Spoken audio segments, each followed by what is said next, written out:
by inspiration, guidance, and teaching of spiritual things. That we might able to understand spiritual things, not only able to understand, give us spiritual illumination, that we might able to grasp spiritual things at ipamuhay po namin na ayon po sa iyong salita. Tulungan niyo po ang bawat sa amin sa araw na to na kami ay gabayan ng Banal na Espiritu sa magitan po ng iyong salita. Maging kasangkapan niyo, sumakan niyo lamang ang tunay na pangunguna ng Banal na Espiritu. Sa inyo po ang lahat ng kapos na tinangalan sa araw na to, tayong paalam ng ating Kristo. Amen and amen. Okay? Tayo po yung makapulong.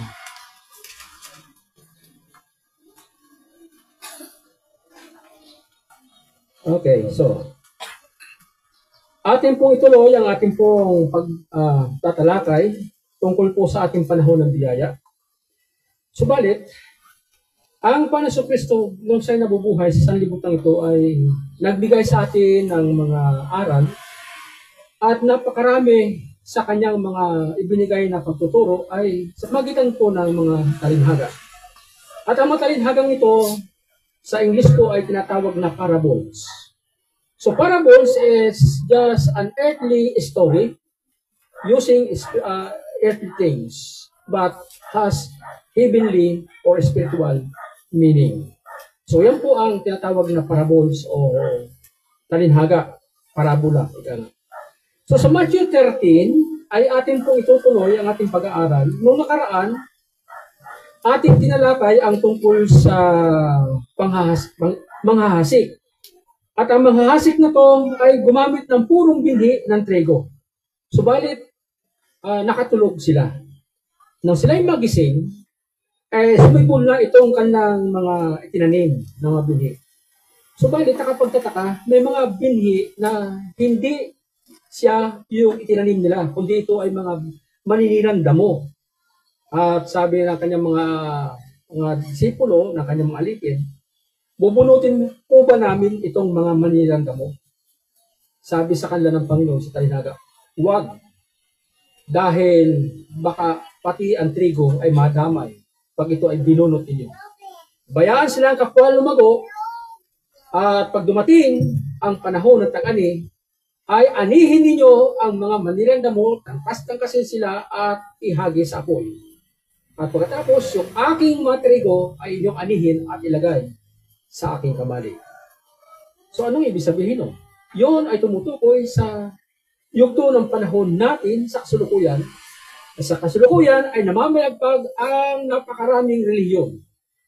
At ang purong binhing ito ay walang iba kundi ang full gospel, ang tunay na ebanghelyo. Subalit nahaluan ng kulto sapagkat si Satanas ay naghasik ng maninirang damo o ng trigo-triguhan. Ngayon naman, ano ang kaugnayan ng ating pag-aralan? Ito ay ating matagpuan sa verse 31 at verse 32. Matthew 13, verse 31 hanggang 32. Papasahin ko po sa wikang English na King James Version at kung may Tagalog Bible kayo, ay pwede nyo itong sundan. Maging yung mga sumusubaybay sa live streaming. Matthew 13, verse 31.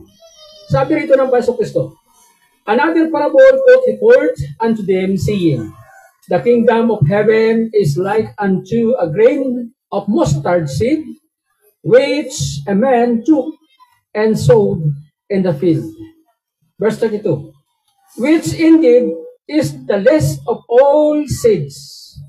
When it is grown, it is the greatest among herbs, and becometh a tree, so that the birds of the air came and loads, and the branches thereof.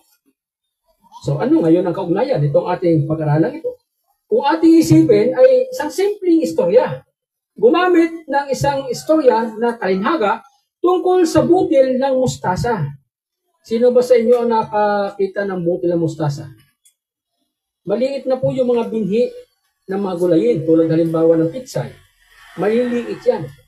Pero ang mustasa po ay napakaliit. Isa po siya sa binhi ng mga halaman na napakaliit. Now, ano ang ibig sabihin ng talinhagang ito sa ating kasalukuyang panahon? Sabi ng ating pong nabasa, ang Pansukristo ay gumamit ng talinhaga at kanyang inahalimbawa ang kaharian ng langit. Sabi niya, the kingdom of heaven is like unto a grain of mustard seed. Inihalin tulad niya ang kaharian ng langit sa binhi na butil ng mustasa. At ito ay itinanim ng isang tao. Ngunit ang binhi ito nang lumago ay naging isang puno at napakalaki. Kaya ang mga ibon sa impapawid ay namugad at nanahanan sa mga sanga nito. Now, kung ating isipin, maliwanag ang istorya. Pero tanong, ano po ba ang kahulugan nito? So, pumunta po tayo sa tinatawag na typologically. Ito po ay may mga kahulugan.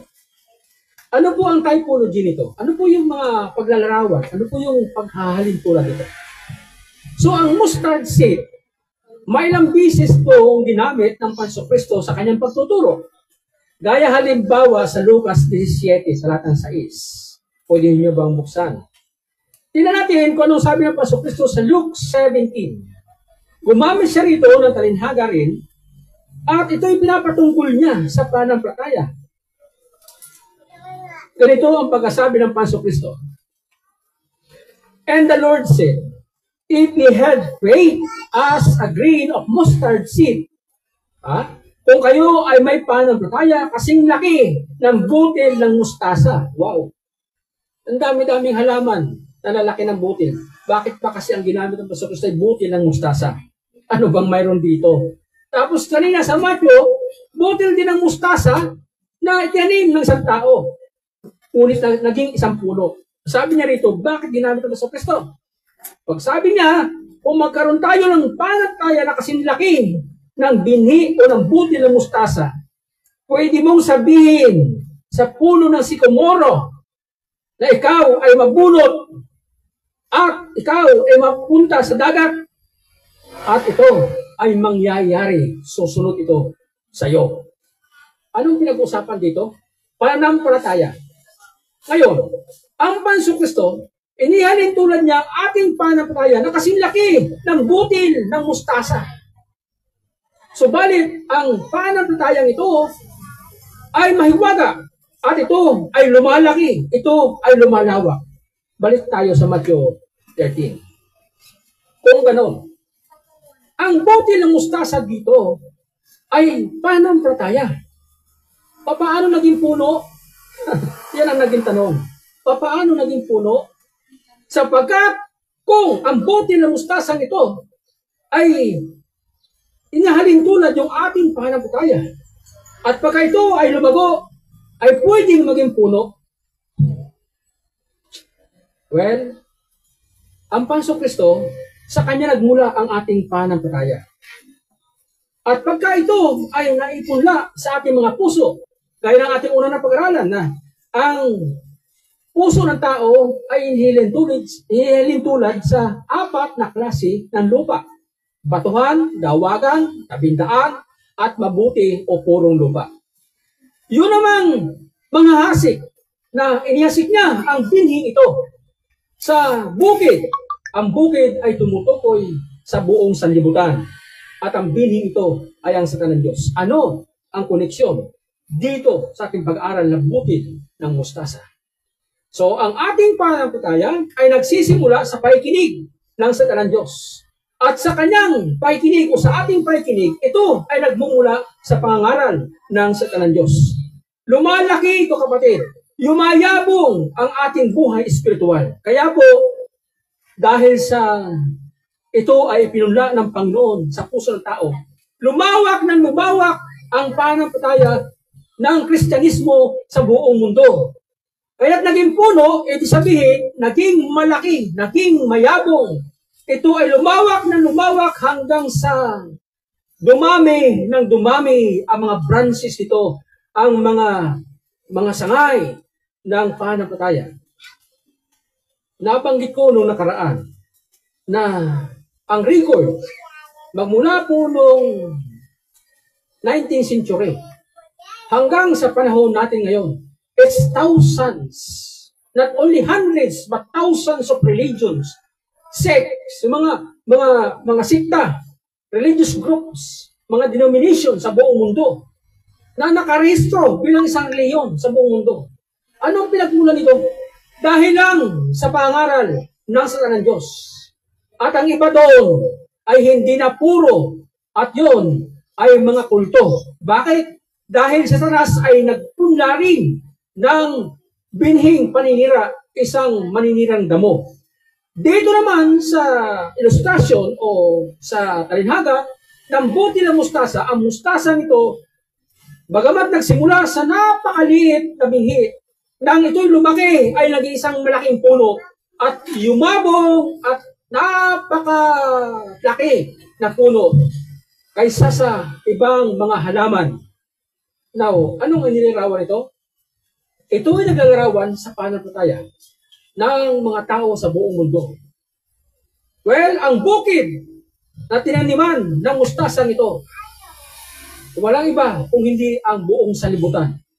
Lahat ng wika sa buong mundo, lahat ng lahi ng mga tao sa buong mundo, lahat ng anumang klaseng bansa, meron sila. Silang lahat ay nataniman ng bukid ng mustasang ito. Kaya ang reliyon sa buong mundo ito ay lumawak ng lumawak. Kaya lamang, dahil sa malabay at malalaki ang mga branches nito, yung mga sanga, may mga reliyon na taga-sikat na sikat, kahit sa among Protestants, sa among evangelical groups na lang may mga evangelical groups na malaki. Ang mga napangunahing lumawak dito, kaya halimbawa ng Assemblies of God, Foursquare, Church of God, and so on. Mga Wesleyan churches, Methodist, Baptist, and so on. Among evangelical churches, ito'y mga grupong malalaki. Malalabay ang mga sanga. Ngunit nakalulungkot, pinamugaran ito ng ibon. Well, ano ba ang mga sangang ito na pinamugaran ng ibon? Ito na yung mga relihiyon. Ito na yung mga sikta na gumagamit ng pananampalataya daw. Sila rin raw ay naniniwala kay Kristo. Sila rin daw ay naniniwala sa Bible. Subalit kulto ang kanilang paniniwala dahil pinamugaran sila ng ibon sa himpapawid na walang ibang ibon kundi ang mga demonyo. Paano natin patunayan na ang ibong ito ay tumutukoy sa mga devils o sa mga demonyo? Sa aklat po ng Ephesians. Kung atin pong bubuksan ang ating banal na kasulatan sa aklat ng Ephesians chapter 6, nabanggit dito ang tungkol sa mga demons na to. Mga evil forces, at sila ay inihalin tulad ng Diyos sa mga principalities and powers of the air. Ephesians chapter 6.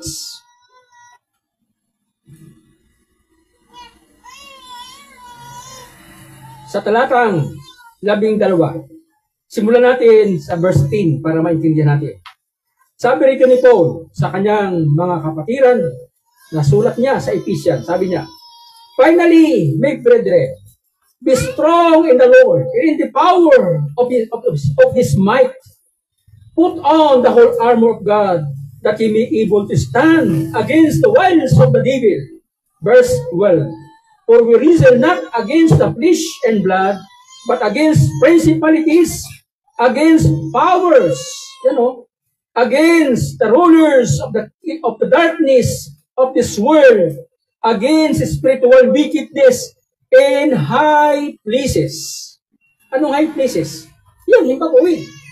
Sapagkat mula sa himpapawid niyan, sa troposphere, hanggang sa ilalim ng lupa, ay saklaw na kapangyarihan ng diablo at ng demonyo. Kaya sila ang mga ibon na tinutukoy rito, ang mga evil forces, ang mga demons na to. Naghasik sila ng kalambinhi sa puso ng mga tao. Meron pa bang ibang koneksyon ang talatang ito para linawin kung talagang itong mga ibong ito sa himpapawid ay tumutukol sa sa diablo at sa demonyo? 1 Timothy, natin. 1 Timothy chapter 4. Ano ang paalala ni Pablo? sa kay Pastor Timothy. Verse 1, 1 Timothy chapter 4. Now, the Spirit speaketh expressly that in the later times some shall depart from faith, giving heed to seducing spirits. Tama ha? Sabi rito, pakinggan natin ang Banal Espiritu na siya ay nagpapahayag sa mga huling araw. Aling huling araw ang tinutukoy rito. Itong ating mismong kasalukuyang panahon ngayon ng biyaya. Kaya nga ating pag-aaral na ito ay may kinalaman sa mismong kasalukuyang panahon natin. Kaya sabi rito, na sa huling panahon ito, sabi rito, ang ilan, hindi naman lahat, ang ilan ay tatalikod sa pananampalataya at sila ay makikinig sa mga mandarayang espiritu. Tama? Ito yung mga ibon na namumugad sa mga sanga ng puno na walang ibang puno kundi ang Ebanghelyo ng Panginoon ng Iglesia. Sa iba't ibang mga denominasyon, iba't ibang mga tao, lahi sa buong mundo. Sabi rito, ano ang seducing spirits ito? Sila ay mayroong dalang doctrines of the devil, turo o aral ng demonyo. Okay. Magsasada sila ng kasinungalingan, ng hypocrisy, pagpapakungwari, giving the conscience served with the hot iron. Wari bang sila ay hiniruhan ng panghirong bakal na nagbabaga? Ano ba yung panghirong ito? Kung kayo taga-probinsya, naintindihan ito. Sa mga baka, sa mga kalabaw, nilalagay ito ng tatak, hinihiro. Yung panghirong yun na bakal, ano yung pangalan mo, initial name mo, yun yung binabaga sa apoy, tapos siyang ididikit sa balat ng hayop para kung napasaan man yung hayop na yan, ay mayroong papilis yan. Nagpapatunay na yan ay ikaw ang nagmamayari. So yun yung panghiro. Sabi ng Banasulatan, yung mga taong tumalikod sa pananampalataya at nakinig sa mga espiritong mandaraya at may doktrina ng demonyo para wari bang sila ay nahiruhan ng bakal na pantatak na pag-aari sila ng diablo at ng demonyo. Yan ang nakakalungkot. Kaya hindi lahat ng mga tao na nagsasabing sila ay mga Kristiyano. Sabi ko nga sa inyo noong nakarang linggo dahil tumaniniran damo na to, parehas din tong putil na mustasa ito na naging pulo na pinamugaran ng mga demonyo, ng mga ibon. Nagsasabi yung mga tao yun na pinamugaran ng demonyo na si Kristo raw ang kanilang Panginoon din. Tagapagligtas din daw nila ang Panginoon Kristo. Yung Biblia natin, Biblia din nila. Yung kanta natin, kanta din nila. Ginagayangan nila Yung pangangaral. Ganun-ganun din ang kanilang pangangaral. Kaya sabi tuloy na nakikinig, alin nga ba ang totoo sa inyo? Yan ang tanong. Simple lang ang sagot diyan. Kung makikita natin ang resulta ng kanilang buhay, na ang buhay nito ay tumutukoy sa bunga. Makikita sa bunga ng mga trigo-triguhan o ng mga maniran na mo. At sa tunay na trigo, sa tunay na mga Kristiyano at mga Kristyanuhan.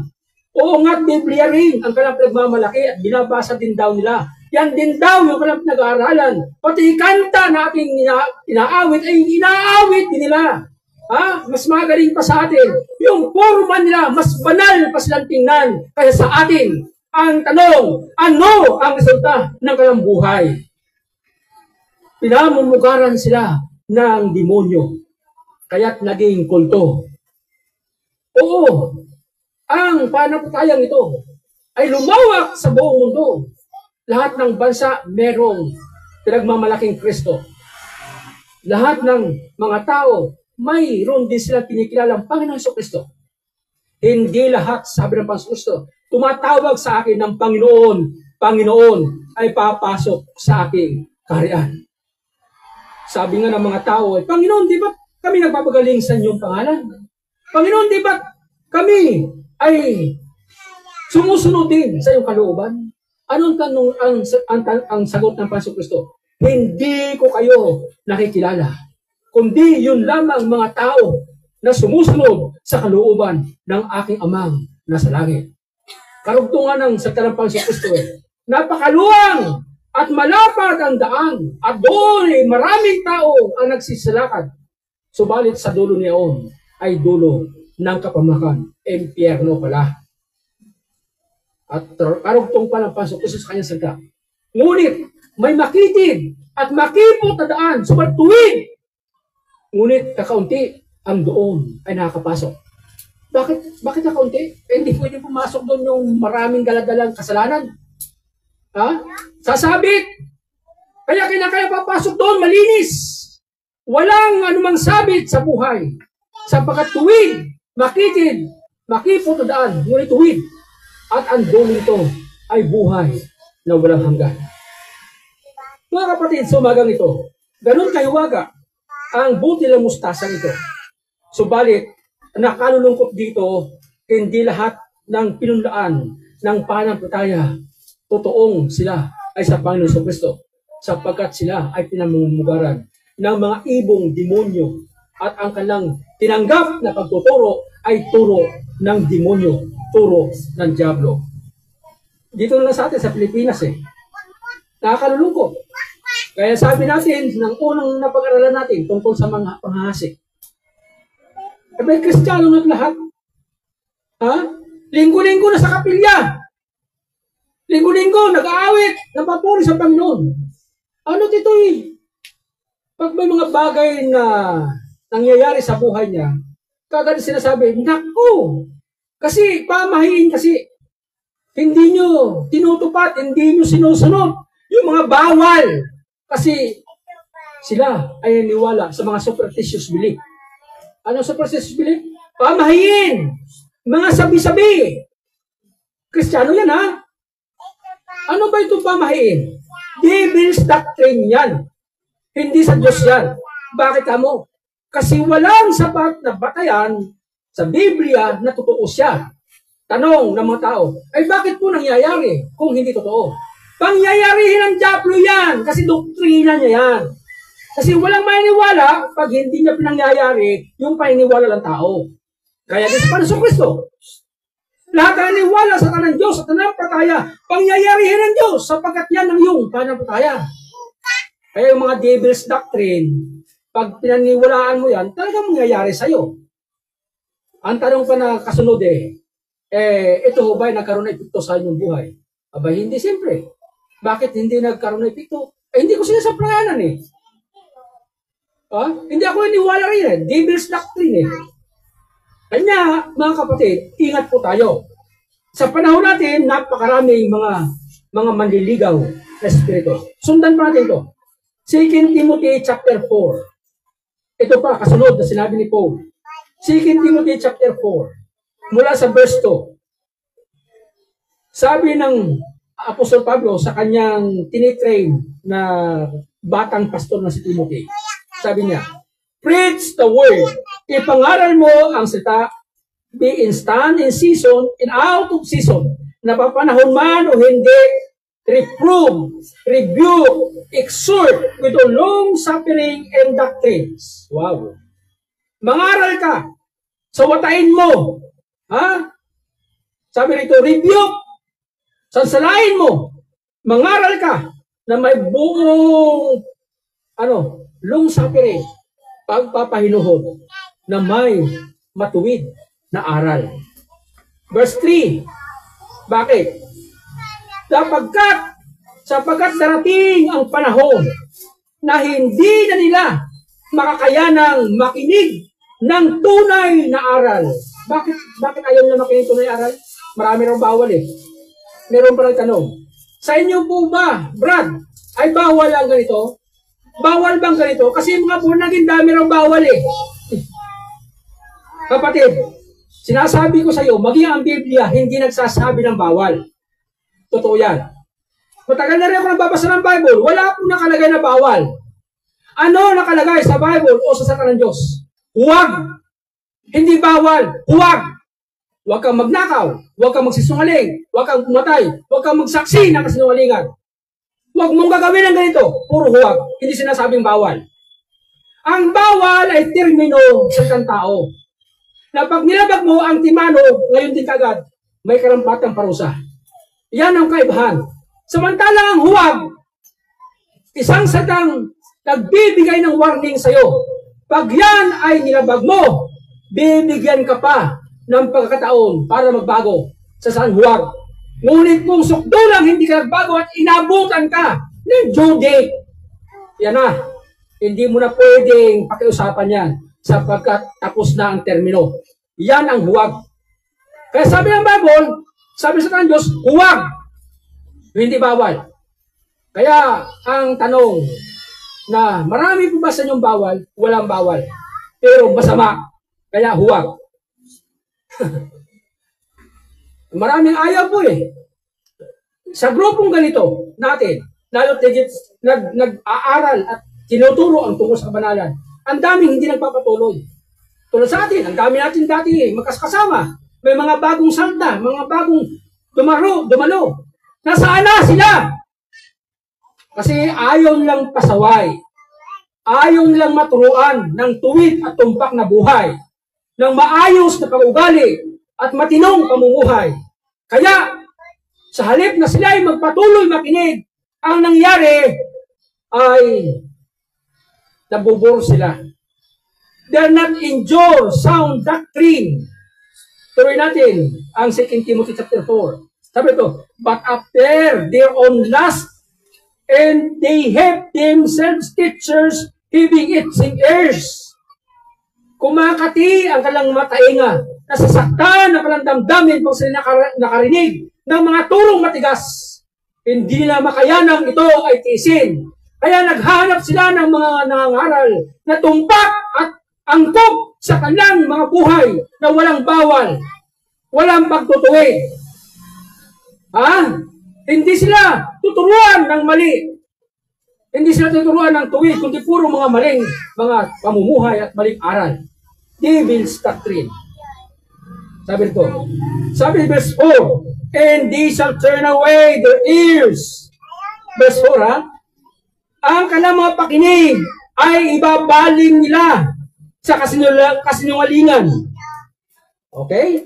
They shall turn away their ears from the truth and shall turn unto fables. Sa halip na sila ay makikinig sa aral ng tuwid, ang kanilang pakikinggan ay puro mga aral ng demonyo, fables. Mga kapatid, nakakalungkot. Alam niyo po, sa aking karanasan bilang lingkod ng Diyos, since 1981 o 1980, na ako'y simulang gamitin ng Panginoon sa ganitong gawain. Almost ilang taon na?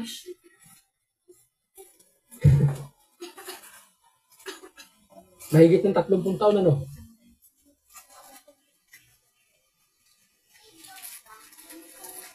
Or almost 40 years. Halos.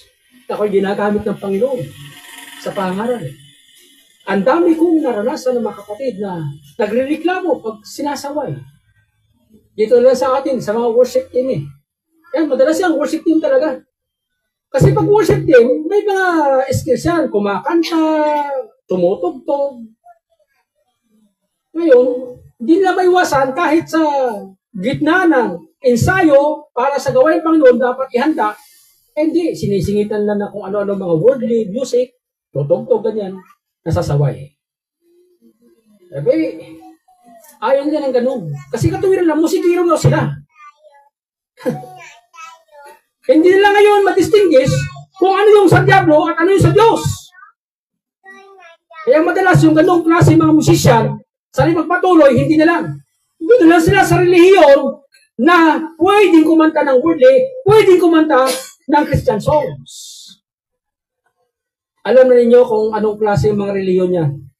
Yung grupo na pwedeng kumanta ng worship songs at ginagaya mismo, mas matino pa nga sa atin eh, kung sila ay gumagamit ng mga janggrahan eh.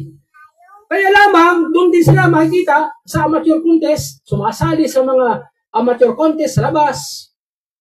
Makikita mo sa mga birthdayhan, kumakanta sa videoke, na ang kinakanta ay mga worldly at mga devil's doctrines o mga papuri kay Satanas ng mga awitin. So, yan ang malaking pagkaiba. Ayaw na makinig ng katotohanan. Ayaw lang pasaway sa sarang Panginoon. Kasi napugaran na ng demonyo ang puso nila. Palibasa'y malawak at malaki ang kalang relihiyon. Sikat! Ang daming tao pupunta roon sapagkat walang bawal. Ito ang nakakatakot. Kaya ang puno ng mustasang ito na nagsimula sa napakaliit na binhi ng palataya, lumawak na lumawak sa buong mundo. Sa iba't ibang grupo ng mga sekta at relihiyon na iisa raw din ang Kristo at ang Kristo natin. Isa lang din daw ang Biblia na ginagamit nila at ang ating Biblia. Ang kaso kanito, ang buhay nila ay kakaiba. Ang turo nila ay kakaiba. Hindi sumasang-ayon sa kung ano sinasabi ng banal na kasulatan. Sa Galatia 1, sabi nga ni Pablo, kung mayroong dumating sa inyo at mangangaral ng ibang klaseng ibanghilyo, bukod sa ipinangaralan namin sa inyo, ay huwag ninyo silang tanggapin. Kahit na ako o kami na mga apostol ay dumating sa inyo at narinig nyo nangangaral kami ng ibang ibanghilyo na salungat sa dati namin pinapangaral, itakwil din nyo kami. Ganon katindi ang turo ng Apostol Pablo. Bakit? Siya rin mismo, nung panahon niya, sa kanyang pagiging apostol, ay maraming pinamugaran ng demonyo ng mga nakikinig sa ng Diyos.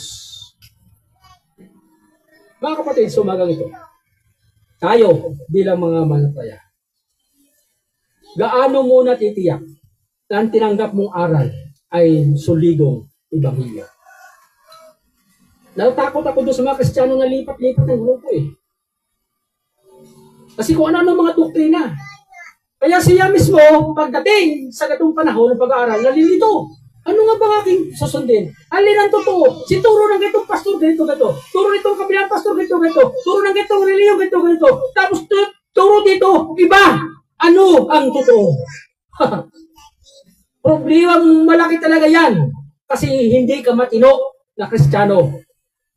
Hindi ka konforme at kontinto sa isang grupong nagtuturo ng tuwid na ibanghilyo. Hindi mo napansin ang sarili mo. Ang demonyo na ibon ay namumugad na pala sa iyong puso para maghasik ng mga binhi ng dyablo. Kaya ang turo ng mga demonyo ay inaaral mo pa rin. Alam mo sa dyablo. Ito ang nakakatakot. Kapatid, sumagang ito. Sa ating mga nakikinig, maging sa live streaming na to, kumusta ka naman? Ano ang klase ng pananampalatayang nasa sayo ngayon? Sulit ba yan na Panginoong Kristo lamang ang matataas? Sabi mo, Kristiyano na lahat? Ha? Ang mga turo sa salungat. Tulad halimbawa, sa atin na lang mga Kristiyano, among evangelical groups, kahit yung mga alive worshipers, kaya natin. Isipin mo ba nga ang turo malinaw to ha, sa salita ng Diyos. Yung mga turo na halimbawa,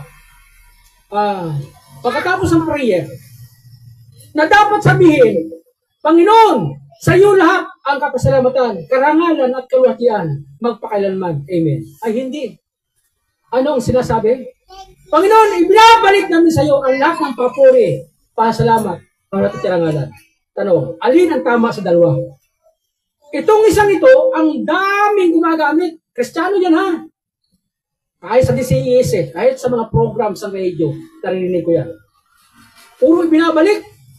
Binabalik pa salamat. Binabalik ang papuri. Kaya minsan nasisip ko, ano bang kinuha nito? Inakaw ba niya ito o kinuha niya ba sa Panginoon kaya binabalik niya? Tapos mayroon pa salita, medyo magaganda-gandang pakinggan. Ano yon? Sa iyo, Panginoon, namin ibinabalik ang pinakamataas na papuri. Pinaganda ha? Pinakamataas na papuri para salamat. Minsan nagtatanong sa sarili ko, ay kanino yung mababa-baba? Pinakamataas na sa Diyos yung papuri. Ay yung mababang papuri kanino? Sa Kanya. Ganyan bang Bible? Walang ganyan eh. Mula lumang tipan hanggang bagong tipan, ang salita ng Diyos na nagsasabi sa panalangin kung matapos, maging ang Panginoong Kristo, sabi niya, sa iyo ang lahat ng kahatian, ang karangalan, magpakalanman. Amen. Sa Diyos lahat, walang ibabalik, walang pinakamataas. Sapagkat kung may pinakamataas, mayroong mababa-baba. Walang ganun. Lahat sa Diyos. Isa pa, panalangin. Bakit ko binabanggit ito? Para matuwid. Kasi hindi tama eh. Meron na nalangin, lagi na lang narinig ko. Sa katapusan ng panalangin, sabi ng Panginoon Kristo, sa aking pangalan, pag kayo ay manalangin o sa aking amang nasa langit, sa aking pangalan. Tama yun. Ang nakakalungkot nito, ito lang, ang sabi ng maraming Kristiyano. Pagkatapos panalangin, ito po ang aming dalangin sa pangalan ni Jesus. Amen. Kasi sabi ng Panginoon Kristo sa aking pangalan to, kaya pangalan Jesus, ang problemang malaki, ang daming Jesus. May Jesus na sugarol, may Jesus na Kristo pa sa sabungan, may Jesus na, naku, puno ng kung anong mga kabalbalan sa buhay. Jesus ang pangalan yan. May Kristo rin. Kristo sa sabungan. Hindi nga lamang papuri sa Diyos ang sinihiyaw, kundi ang hinihiyaw ay, Lord yes, Lord yes. Kristo yan.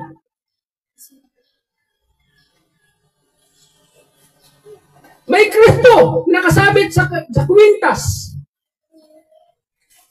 Kristo din yun. Anting-anting nila. Kung ano ng mga agimat. Kristo din. Kung pinsan ko nga lamang ang pangalan niya, Kristo to. Kasi, ipinanganak siya ng December 25. Kaya pinangalanan siyang Kristo to. May Christian ang pangalan. Derived from the word Christ. Ang tanong, alin bang Kristo? Alin bang Jesus ang dinadalanginan mo? Para gamitin mo sa pangalan ni Jesus, Amen. Ano bang tumpak? Iisa lang ang pangalang Heso Kristo, kapatid, wala nang iba. Maniwala ka, wala nakatala sa PSA na Heso Kristo. Nag-iisa ang pangalang Heso Kristo. Iyan ay ang ating Panginoon Jesus lamang. Ang lahat ng tuhod ay luluhod, ang lahat ng tila ay magpapahayag na siya ang Panginoon ng mga Panginoon at Hari ng mga Hari, Diyos ng mga Diyos. Isa lang ang pangalan niya, Panginoong Heso Kristo. Kaya ang tumpak na gamit sa panalangin, sa katapusan panalangin, sa pangalan mo po aming Panginoong Heso Kristo.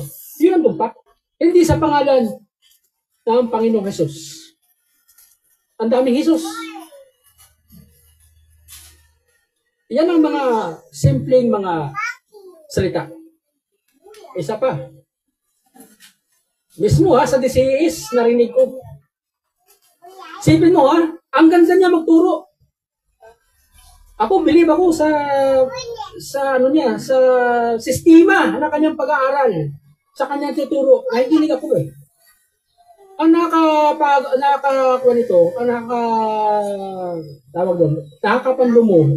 nakakalungkot, ay yung kanyang salitang, ano ba yun? Yung sana. Isa pa yan. Ako po, sana. Sa panalangin, narinig ko lagi.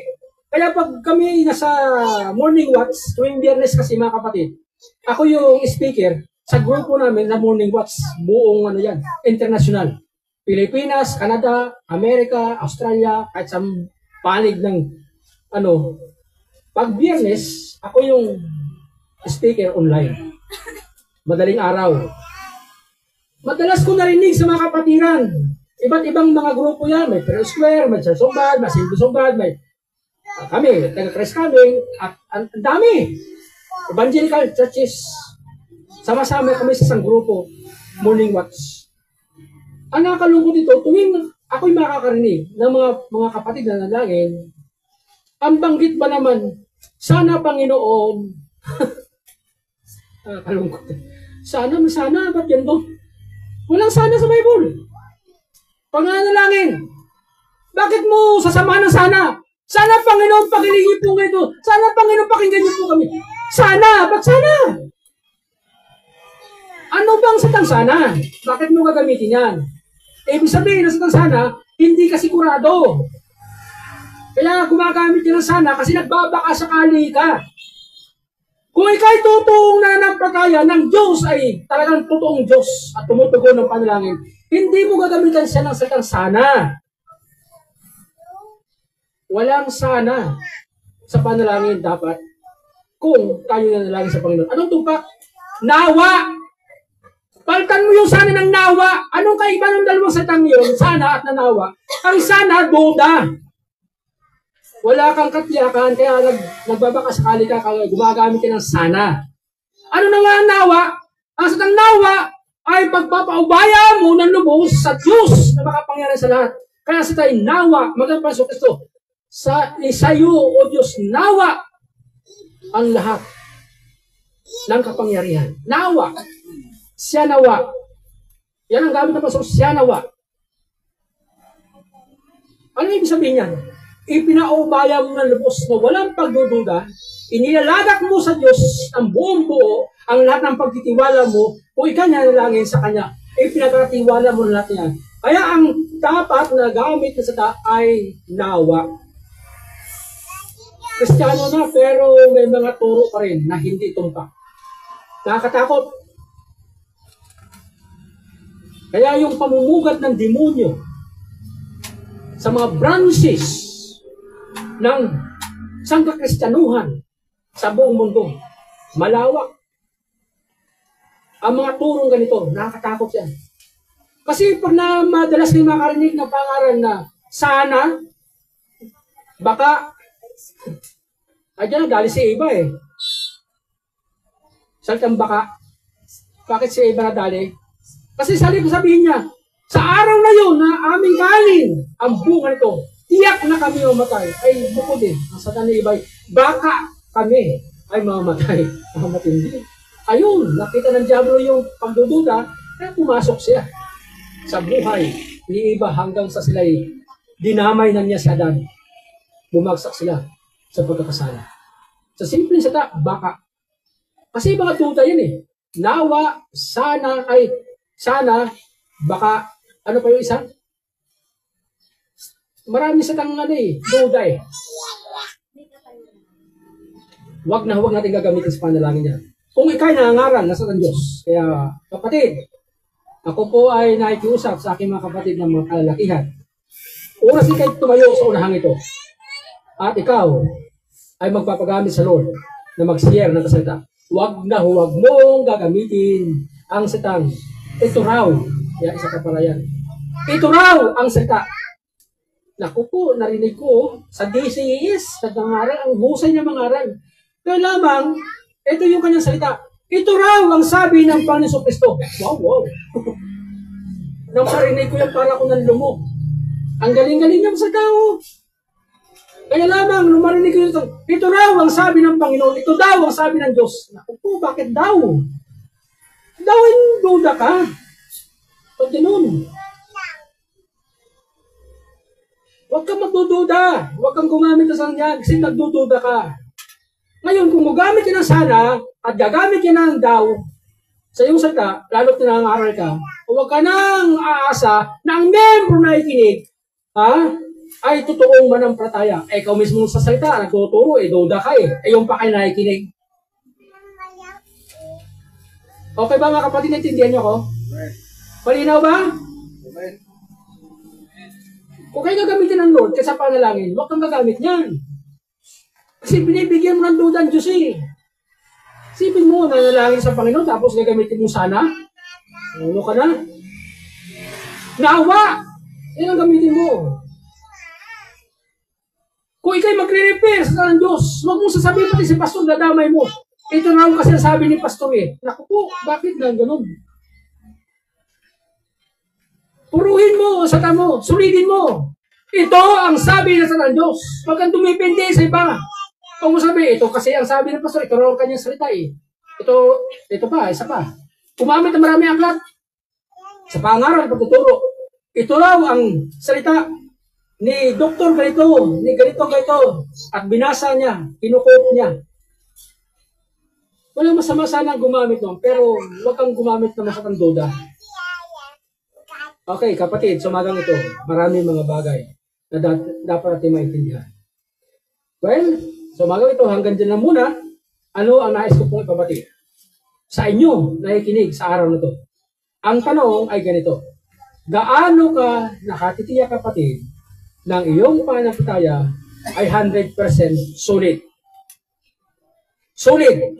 Ano yung solid? Solid ang pundasyon kay Kristo. Hindi nagwiwiber. Hindi ka materialis na kahoy para masunog. Hindi ka materialis na damo at pugon para masunog. Sa panahon ng hukuman ni Kristo, ikaw ay solidong materialis na ginto, pilak, at imang materialis na hindi nasusunog.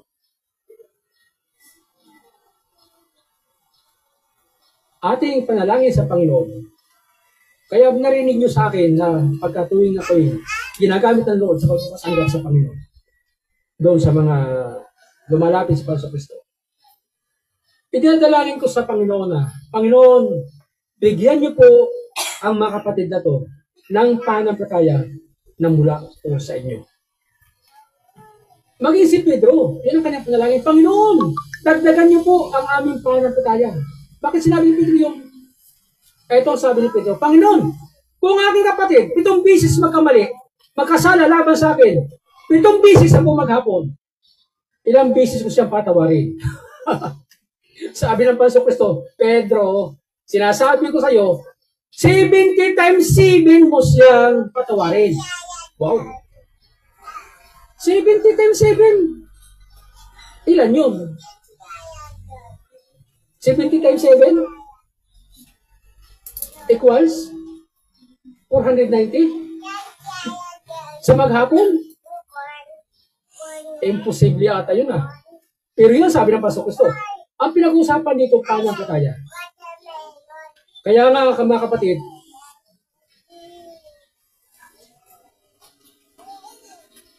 sa umagang ito, gaano mo natitiyak ang iyong pananampalataya sa Panginoon ay sulit. Tayong lahat ay magsitayo at ating manalangin. Hallelujah! Glory to God. Aming Panginoon sa Kristo, sandaling ito, ay po'y dumudulog sa intro ng haba. Salamat po sa iyong mga aral na nagbibigay po sa amin ng warning. Hindi lahat na sa ganitong organisasyon at samahan ng ebanghelismo or evangelical churches ay nakatitiyak ng kaligtasan. Mayroon pong pinamumugaran ng devil's doctrine sapagkat malinaw sa iyong mga salita na ang ibon, tinuto kayo mga binhi sa daan. Pinamumugaran ng ibon ang isang malaking puno ng pananampalataya. Nagsimula sa napakaliit na binhi ng mustasa. Tulungan niyo po kami ng mga Kristiyano sa araw ito na aming mga pananampalataya ay maging sulit. Walang halo. Hindi po namin kailangan ang mga doktrina ng diabo. Mano pa'y ang Satan yung nagsasabi, kami magpakalakas sa iyong pangalan. Isakbat namin ang sandata ng kaliwanagan at ang sandata ng Diyos, the armor of God. At ang aming pakipagbaka sa araw ito ay hindi laban sa laman at dugo, kundi sa magitan ng prinsipyo against the principalities and powers of the air, against the kingdoms of darkness in this world, and even in the high places. Help us, dear Heavenly Father. Give us more power and wisdom that we might be able to use the armor of God and use it for the beneficial, for the benefits of our faith. Salamat po, aming Panginoon. Tulungan niyo pong iglesia ito at ang lahat na ikinig na amin pong ma-recognize ang iyong kapamaraanan, hindi kapamaraanan ng tao. Salamat po sa iyo sa araw na ito, sa iyong mga salita. Nagbibigay po sa amin ng ibayong pundasyon at lakas ng pananampalataya. Sa iyo pa rin po lahat ng karangalan. Pasalamat, kalhatian, magpakailanman. Sa pangalan niyo po ang Yesu Kristo, ito po ang dalangin. Amen and amen. Amen. God bless you all, mga kapatid.